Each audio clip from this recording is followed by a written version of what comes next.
میدان جنگ میں آپ کو ہر اشارہ میرے لیے حکم ہے، لیکن وہ بھی اس لیے نہیں کہ میں آپ کی یا صلاح الدین ایوبی کی خوشنودی چاہتا ہوں، اور سلطان کا احترام اگر میرے دل میں ہے تو محض اس لیے کہ وہ بھی میری طرح اسلام کے ایک سپاہی ہیں۔ اس قسم کی غلط بیانی سے تاریخ کا ایک طالب علم شاید گمراہ نہ ہو سکے، لیکن ہو سکتا ہے کہ سلطان کے سامنے اس قسم کی ناجائز خوشامد ان میں خود پسندی کا وہ جذبہ پیدا کر دے جس کے باعث خلفائے بنی عباس اسلام کے لیے ایک عضو معطل بن چکے ہیں۔ اس وقت عالم اسلام کی بہت سی توقعات صلاح الدین ایوبی سے وابستہ ہیں، اس لیے آپ ابھی سے انہیں خالد اور ابو عبید کا ہم پلہ ثابت کر کے مستقبل سے بے نیاز کر دینے کی بجائے ان کے لیے یہ دعا کریں کہ وہ بڑی سے بڑی منزل پر پہنچ کر بھی یہ محسوس کریں کہ ابھی ان کے سفر کی ابتدا ہوئی ہے۔ احمد بن حسن کچھ اور کہنا چاہتا تھا، لیکن اچانک درخت کی آڑ سے ایک نقاب پوش نمودار ہوا اور اس نے آگے بڑھتے ہوئے بلند آواز میں کہا، خدا صلاح الدین ایوبی کو عالم اسلام کی نیک توقعات پورا کرنے کے قابل بنائے اور اسے خوشامدیوں سے محفوظ رکھے۔ اجنبی کی آواز میں غصہ اور ہیبت اور جلال تھا۔ سامعین بدحواس ہو کر اس کی طرف دیکھنے لگے۔ اس نے مشعل کی روشنی کے قریب پہنچ کر چہرے سے نقاب اٹھا دیا۔ ترک افسر سراسیمہ ہو کر بولا، سلطان! سب کے سب اٹھ کھڑے ہوئے۔ سلطان صلاح الدین ایوبی نے ترک افسر سے مخاطب ہو کر کہا، مجھے تمہاری باتیں سن کر بہت دکھ ہوا، لیکن تم جاہل ہو۔ تمہاری سزا یہ ہے کہ تم آئندہ 6 ماہ تک فرصت کے اوقات میں اپنے ساتھیوں سے بالکل الگ بیٹھ کر تاریخ پڑھا کرو۔ 6 ماہ بعد میں خود تمہارا امتحان لوں گا۔ اگر تم نے میری تسلی دی تو تمہیں ترقی دی جائے گی، ورنہ تنہائی میں بیٹھنے کی سزا اور بڑھا دی جائے گی، اور تم دونوں ادھر آؤ۔ سلطان نے احمد بن حسن اور یوسف کی طرف اشارہ کیا۔ احمد اور یوسف آگے بڑھ کر سلطان کے قریب کھڑے ہو گئے۔ سلطان نے پوچھا، تم کہاں سے آئے ہو؟ میں مدینہ سے آیا ہوں، احمد بن حسن نے جواب دیا۔ سلطان یوسف کی طرف متوجہ ہوا۔ وہ بولا، میں بغداد سے آیا ہوں۔ تم میری فوج میں کب شریک ہوئے؟ احمد نے جواب دیا، مجھے قریباً 6 ماہ گزر چکے ہیں، اور یوسف کو کوئی 5 دن۔ صلاح الدین ایوبی نے کہا، تم میرے متعلق غلط توقعات ظاہر کرنے کے مجرم ہو، تمہیں کیا سزا دوں؟ احمد نے کہا، اگر آپ میری تمام باتیں سننے کے بعد بھی مجھے مجرم قرار دیتے ہیں تو میں اپنی صفائی پیش نہیں کرتا۔ صلاح الدین ایوبی نے پیار کے ساتھ احمد کے کندھے پر ہاتھ رکھتے ہوئے کہا، سر دست میں تمہاری زبان سے متاثر ہوا ہوں۔ مجھے تمہاری سپاہیانہ صلاحیتوں کا صحیح علم نہیں، اس لیے تمہیں 12 دستوں کا سالار مقرر کرتا ہوں۔ اور یوسف، تمہاری آواز میں ایک سپاہی کی سی خود اعتمادی ہے۔ ممکن ہے تم آگے چل کر اپنے آپ کو بڑی سے بڑی ذمہ داری سنبھالنے کے قابل ثابت کر سکو، لیکن سردست تمہیں 5 دستوں کا سالار مقرر کرتا ہوں۔ تم دونوں کو میں یقین دلاتا ہوں کہ میرے دل میں فقط جواں مردی اور شجاعت کی عزت ہے، خوشامد کی نہیں، اور حضرت خالد بن ولید رضی اللہ تعالیٰ عنہ کے متعلق شاید میں اپنے جذبات کی صحیح ترجمانی کر سکوں۔ کاش میں مصر کا سلطان ہونے کی بجائے اسلام کے مجاہد اعظم کی فوج کا ایک معمولی سپاہی ہوتا۔ میرے لیے نہ صرف وہ مجاہدین بلکہ وہ لوگ بھی قابل رشک ہیں جنہوں نے عراق اور شام کے میدانوں میں خالد اعظم کی افواج کے سواروں کو گرد کے بادلوں میں روپوش ہوتے دیکھا تھا۔ میں اپنی ذات سے غازیان اسلام کو پانی پلاتے ہوئے شہید ہو جانے والے ایک بوڑھے کا درجہ بلند سمجھتا ہوں۔ چند دن کے بعد صلاح الدین ایوبی کی فوج میں کوئی ایسا شخص نہ تھا جو احمد بن حسن اور یوسف بن ظہیر سے واقف نہ ہو۔ 1 سال کے بعد یوسف سلطان کی جاں بازوں کے دستے کا سالار اور احمد بن حسن مجلس شورا کا رکن بن چکا تھا۔ دونوں کو ایک دوسرے سے غایت درجے کی عقید تھی۔ میدان جنگ میں اگر احمد بن حسن کو کسی پر رشک آ سکتا تھا تو وہ یوسف تھا، اور علماء کی محفل میں یوسف اپنے دوست کی برتری کا اعتراف کرتا تھا۔ یوسف اور احمد بن حسن نے عہد کر رکھا تھا کہ جب تک یروشلم پر دوبارہ نشان صلیب کی جگہ ہلالی پرچم نصب نہ ہوگا وہ رخصت پر نہیں جائیں گے۔ جن ایام میں سلطان صلاح الدین ایوبی یروشلم پر آخری حملے کی تیاریاں کر رہا تھا، بغداد میں سلطان کی فوج کے چند رضاکار جو رخصت پر گئے ہوئے تھے واپس آئے، اور ان میں سے ایک سپاہی نے یوسف کے خیمے میں داخل ہو کر اس کی بیوی کا خط پیش کیا۔ یوسف نے اسے بیٹھنے کا اشارہ کرتے ہوئے خط کھول کر پڑھا اور تھوڑی دیر سر جھکا کر سوچنے کے بعد سپاہی کی طرف دیکھنے لگا۔ سپاہی نے کہا، میں نے اپنی بیوی کو آپ کے گھر بھیجا تھا، وہ آپ کی بیوی کی حالت نازک بیان کرتی تھی۔ آپ کا بچہ میں نے دیکھا تھا، وہ تندرست ہے۔ میں اپنی بیوی سے کہہ آیا ہوں، وہ آپ کی بیوی کی تیمارداری کر رہی ہے۔ یوسف نے اپنے چہرے پر ایک غمگین مسکراہٹ لاتے ہوئے کہا، خدا آپ کو جزا دے، اور پھر دوبارہ خط دیکھنے میں منہمک ہو گیا۔ تھوڑی دیر بعد یوسف تنہا اپنے خیمے میں بے قرار سے ٹہل رہا تھا۔ 5-6 مرتبہ پڑھنے کے بعد اسے مختصر سے خط کے یہ الفاظ زبانی یاد ہو چکے تھے: میرے آقا، میرے شوہر، بہت انتظار کے بعد آپ کا خط ملا۔ کاش میں بھی آپ کے ساتھ یروشلم پر اسلام کا جھنڈا نصب ہوتے دیکھ سکتی۔ میں قدرے علیل ہوں، لیکن آپ فکر نہ کریں، یروشلم کی فتح کی خبر سن کر میں تندرست ہو جاؤں گی۔ ہاں، یہ ضرور چاہتی ہوں کہ مجھے سب سے پہلے یروشلم کی فتح کی خبر سنانے والے آپ ہوں۔ اپنا عہد پورا کیجیے۔ میں دن رات خدا سے دعا کرتی ہوں کہ یروشلم پر جھنڈا نصب کرنے کی سعادت آپ کے حصے میں آئے۔ طاہر بہت خوش ہے، اور محض اور محسن کی بیوی میرا بہت خیال رکھتی ہے۔ مجھے کسی قسم کی تکلیف نہیں۔ یوسف خیمے میں ٹہلتے ہوئے یہ الفاظ کبھی آہستہ اور کبھی بلند آواز میں دہرا رہا تھا۔ اس کے دل کی دھڑکن کبھی تیز اور کبھی سست ہو رہی تھی۔ اس کا دل اور دماغ دو مختلف خیالات، دو مختلف امنگوں اور ارادوں کی کشمکش میں مبتلا تھے۔ اس کے سامنے دو فرائض تھے: ایک طرف حسین اور نوجوان بیوی جس کے ساتھ شادی سے پہلے وہ دنیا میں بالکل تنہا تھا، اور شادی کے بعد جس کی حیا میں ڈوبی ہوئی مسکراہٹ اس کے لیے دنیا بھر کے خزانوں سے زیادہ قیمتی تھی۔ وہ بیمار تھی، اور خط کے تسلی آمیز لہجے کے باوجود وہ یہ محسوس کر رہا تھا کہ اس کی حالت مخدوش ہے، ورنہ وہ معمولی تکلیف کی حالت میں محسن کی بیوی کی تیمارداری کی ضرورت محسوس نہ کرتی۔ اسے گھر پہنچنا چاہیے۔ وہ خیالات کے برق رفتار گھوڑے پر سوار ہو کر بغداد پہنچتا اور اپنے مکان میں داخل ہوتا۔ زاہدہ، زاہدہ، تم کیسی ہو؟ میں آ گیا ہوں، میری طرف دیکھو۔ وہ چونک کر اس کی طرف دیکھتی اور بے قرار سی ہو کر کہتی، آپ؟ کیا یروشلم پر اسلام کا پرچم نصب ہو چکا ہے؟ یہ سوال تصور کے گھوڑے کے لیے تازیانہ ثابت ہوتا، اور وہ بغداد کی پرامن گوشے سے لوٹ کر یروشلم کی رزم گاہوں میں پہنچ جاتا اور ہاتھوں کی مٹھیاں بھینچ کر بلند آواز میں کہتا، میں اپنا عہد پورا کروں گا۔ میں اپنے ساتھ یروشلم کی فتح کی خبر لے کر جاؤں گا۔ اور وہ تیروں کی بارش میں خندق عبور کرتا ہوا قلعے کی دیواریں توڑتا، صلیب کے نشان اکھاڑتا اور ہلال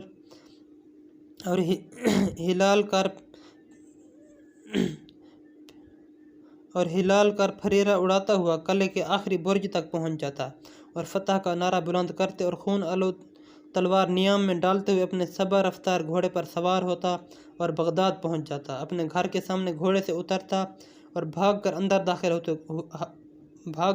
داخل ہوتے ہوئے کہتا، میری جان، میری روح، میں آ گیا ہوں۔ یروشلم فتح ہو گیا ہے۔ میں نے قلعے کے سب سے اونچے برج پر اپنے ہاتھوں سے اسلامی جھنڈا نصب کیا ہے، اور زاہدہ کا حسین اور معصوم چہرہ خوشی سے چمک اٹھتا۔ میں نہیں جاؤں گا، اس کا آخری فیصلہ تھا۔ احمد بن حسن کے کمرے میں داخل ہوا اور اس نے کہا، یوسف، بغداد سے چند سپاہی آئے ہیں، تمہارے گھر سے کوئی پیغام آیا؟ بیوی کا خط آیا ہے، یوسف نے مسکرانے کی کوشش کرتے ہوئے کہا۔ تم پریشان ہو، خیریت تو ہے؟ وہ کچھ علیل ہے۔ احمد بن حسن نے غور سے اس کے چہرے کی طرف دیکھا اور ایک لمحہ سوچنے کے بعد پوچھا، تمہیں بلایا ہے؟ نہیں، آپ پڑھ لیجئے۔ یہ کہتے ہوئے یوسف نے احمد کے ہاتھ میں خط دے دیا۔ احمد نے خط پڑھنے کے بعد کہا، خط سے تو کوئی تشویش کی بات ظاہر نہیں ہوتی، تاہم تم پریشان ضرور ہو۔ میں تمہیں ایک خوشخبری سناتا ہوں۔ یوسف نے بے تابی سے سوال کیا، کیسی خوشخبری؟ کیا یروشلم پر جلد حملہ ہونے والا ہے؟ احمد نے جواب دیا، ہاں، پرسوں ہم یروشلم کی فصیل توڑ رہے ہوں گے، اور انشاءاللہ تم ایک ہفتے سے پہلے بغداد والوں کو یروشلم کی فتح کی خوشخبری دینے کے لیے روانہ ہو جاؤ گے، اور چند منازل تک میں بھی تمہارا ساتھ دوں گا۔ یوسف نے پھر پوچھا، آپ کو یقین ہے کہ پرسوں حملہ ہو جائے گا؟ احمد نے جواب دیا، میں ابھی سلطان سے مل کر آ رہا ہوں۔ یوسف کا دل دھڑک رہا تھا۔ اس نے اپنے دوست کی طرف دیکھا اور مسکرانے کی کوشش کرتے ہوئے کہا، کاش یہ حملہ آج ہوتا۔ احمد نے تھوڑی دیر سوچنے کے بعد پوچھا، میں خط لانے والے کا نام پوچھ سکتا ہوں؟ یہ خط محسن لایا ہے، وہ بغداد میں میرا پڑوسی ہے۔ کس رسالے میں ہے وہ ہراول فوج کے 18ویں دستے کا نائب سالار ہے۔ شام کے وقت احمد بن حسن نے یوسف سے کہا، یوسف، میں محسن سے مل چکا ہوں۔ اس کی باتوں سے معلوم ہوتا ہے کہ تمہاری بیوی کی حالت تسلی بخش نہیں۔ اگر جانا چاہو تو میں سلطان سے تمہاری رخصت کے لیے کہوں۔ یوسف نے جواب دیا، نہیں، مریضہ کی تیمارداری کا موقع شاید پھر بھی مل جائے، لیکن یروشلم کی فتح میں حصہ لینے کی سعادت شاید دوبارہ نصیب نہ ہو۔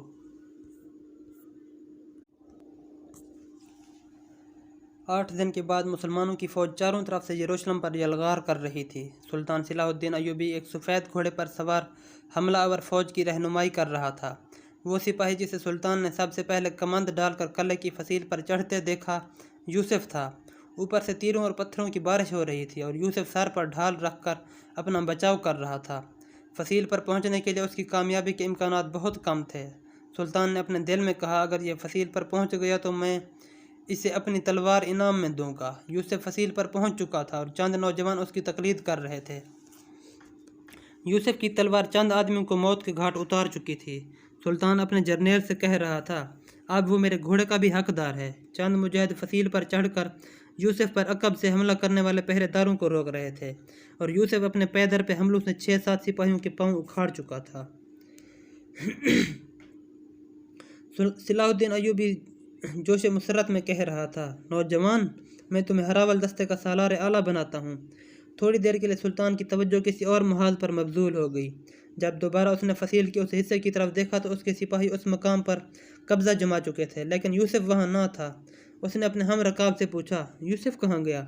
اس نے دروازے کے سب سے اونچے برج کی طرف اشارہ کرتے ہوئے جواب دیا، وہ دیکھیے، یوسف بہت خطرناک مقام پر لڑ رہا ہے۔ سلطان نے اوپر نگاہ کی۔ یوسف کی تلواری بیک وقت 3 تلواروں سے لڑ رہی تھی۔ سلطان کے 2 سپاہی اس کی مدد کے لیے پہنچ چکے تھے۔ یوسف کی تلوار کی ایک ضرب سے نشان سلیب سرنگوں ہو چکا تھا۔ سلطان نے آنکھوں میں خوشی کے آنسو بھرتے ہوئے کہا، تم میرے بیٹے ہو، میں تمہیں اس شہر کا والی مقرر کرتا ہوں۔ لیکن یوسف کے ہاتھ سے تلوار گر چکی تھی۔ ایک نوجوان اسے سہارا دینے کی کوشش کر رہا تھا۔ سلطان نے اسے پہچان لیا، یہ احمد بن حسن تھا۔ سلطان کے سپاہی اندر داخل ہو کر قلعے کا دروازہ کھول چکے تھے۔ دشمن ہتھیار ڈال چکا تھا۔ سلطان گھوڑا بھگاتا ہوا قلعے کے اندر داخل ہوا اور گھوڑے سے اتر کر اپنی فوج کے چند افسروں کے ساتھ جلدی سے برج پر چڑھا۔ یوسف کے جسم پر زخموں کے کئی نشان تھے۔ احمد اسے اپنی چھاگل سے پانی پلا رہا تھا۔ سلطان فرش پر گھٹنے ٹیک کر اس کے قریب بیٹھ گیا اور اس کی زرہ کھلوا کر اس کے زخم دیکھے اور اس کی نبض پر ہاتھ رکھ کر مغموم لہجے میں بولا، بیٹا، میں تمہیں اس شہر کا والی بنا چکا ہوں۔ شاید تمہارا عہد حکومت بہت مختصر ہے۔ اگر شہر والوں کے لیے کوئی حکم نافذ کرنا چاہتے ہو تو جلدی کرو۔ یوسف نے پہلے سلطان کی طرف اور پھر احمد کی طرف دیکھا اور بالآخر اس کی نگاہیں لوٹ کر لٹکتے ہوئے صلیبی جھنڈے پر مرکوز ہو کر رہ گئیں۔ احمد بن حسن نے کہا، میں اس شہر کے حاکم کی خواہش یہ ہے کہ وہ فتح کا جھنڈا اپنے ہاتھ سے نصب کرے۔ سلطان کو ان الفاظ کے ساتھ یوسف کی آنکھوں میں ایک غیر معمولی چمک نظر آئی۔ سلطان نے دوبارہ اس کی نبض دیکھی اور ایک سپاہی کو جھنڈا لانے کا اشارہ کیا۔ ایک افسر نے ٹوٹا ہوا نشان سلیب اتار کر پھینک دیا۔ سلطان صلاح الدین ایوبی اور احمد بن حسن نے یوسف کو سہارا دے کر اٹھایا۔ یوسف کے بے جان ہاتھوں میں اچانک زندگی آ گئی۔ اس نے جھنڈا نصب کیا۔ اس کے ہونٹوں پر مسکراہٹ تھی، وہ مسکراہٹ جو صرف خدا کی راہ میں شہید ہونے والوں کو نصیب ہو سکتی ہے۔ اچانک اس کے ہونٹوں سے یہ الفاظ نکلے، زاہدہ، یروشلم فتح ہو چکا ہے۔ سلطان کے حکم سے یوسف کو شاہی محل کے ایک کمرے میں پہنچایا گیا۔ جان کنی کی حالت میں اس نے احمد بن حسن سے جو آخری بات کہی وہ یہ تھی، احمد، میری بیوی کی دعا کا صرف ایک حصہ قبول ہوا۔ میں یروشلم کی فتح کی خبر لے کر اس کے پاس نہ پہنچ سکا، لیکن قدرت کا ایک راز اب میری سمجھ میں آ رہا ہے۔ زاہدہ بغداد میں نہیں، کسی اور مقام پر میرا انتظار کر رہی ہے۔ وہ اس دنیا میں ہوتی تو میں یقیناً بغداد پہنچتا۔ جھنڈا نصب کرتے ہوئے میں یہ محسوس کر رہا تھا کہ وہ مجھے دیکھ رہی ہے۔ تم بغداد جاؤ، اگر وہ زندہ ہے تو بغداد میں سب سے پہلے یروشلم کی فتح کی خبر سننا اس کا حق ہے۔ اگر وہ زندہ نہیں تو میں اپنا بیٹا تمہیں سونپتا ہوں۔ اس نے یہ کہہ کر آنکھیں بند کر لیں اور خفیف سی آواز میں دہرانے لگا، زاہدہ، میں آ گیا ہوں، یروشلم فتح ہو گیا، میں نے فتح کا جھنڈا اپنے ہاتھوں سے نصب کیا۔ اس نے دوبارہ آنکھیں کھولیں، سلطان اور احمد کی طرف دیکھا، لیکن ایک لمبی سانس کے بعد اس کی آنکھوں کے سامنے موت کے پردے حائل ہو چکے تھے۔ سلطان نے کہا، احمد، تم فوراً بغداد جانے کی تیاری کرو، میں تمہیں کچھ رقم یوسف کی بیوہ کے لیے دیتا ہوں۔ اگر وہ خدا نخواستہ زندہ نہ ہو تو میں اس کے بچے کی پرورش تمہیں سونپتا ہوں۔ احمد بن حسن نے کہا، میں تیار ہوں، اور اگر آپ کی اجازت ہو تو بغداد کے ایک سپاہی کو جو یوسف کا پڑوسی ہے ساتھ لیتا جاؤں۔ تھوڑی دیر بعد سلطان کی قیام گاہ کے سامنے 3 گھوڑے کھڑے تھے، جن میں سے ایک وہ تھا جس پر تھوڑی دیر قبل سلطان صلاح الدین ایوبی خود سوار تھا۔